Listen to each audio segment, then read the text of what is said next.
Free అన్న మాట వినబడితే చాలు చెవులకు జర మంచిగా అనిపిస్తుంది వల్ల చాలా మందికి ఆ ఫ్రీ కోసం పానాలు కూడా అడ్డం పెట్టేటోళ్ళు ఉన్నారు. ముంగట పారం పోతున్నా ఫ్రీగా వచ్చే దానికోసం ఎగబడేటోళ్ళు ఉన్నారు. అసంటోలే మనం ముచ్చటకొచ్చిరు ఏం చేసిరో చూద్దురట రాని. అయితే ఇటుకెళ్ళి నజరయ్యరోళ్ళ జనాలు ఏం చేస్తాను కావచ్చు.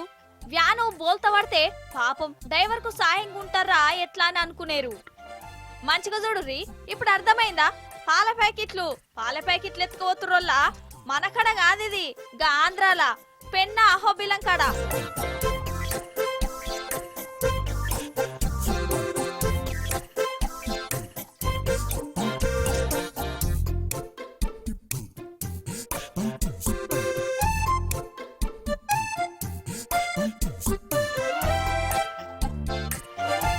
ప్యాకెట్లు ఓడుతోని పోతున్న వ్యాను బోల్తా పడ్డది.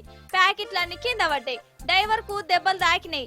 ఆ ఊరి జనాలు చూసిర్రు. మరి డ్రైవర్ ను కాపాడలే కదా?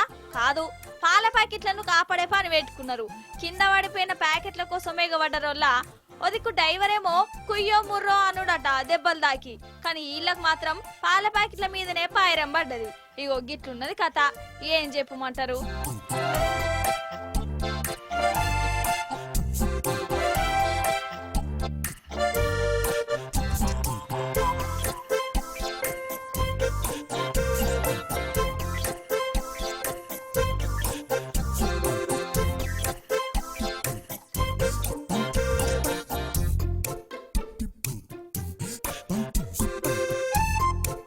అసలు ఫ్రీగా అత్తందంటే జనాలు దేన్ని కూడా ఇచ్చిపెట్టేటట్టు లేరు కదా.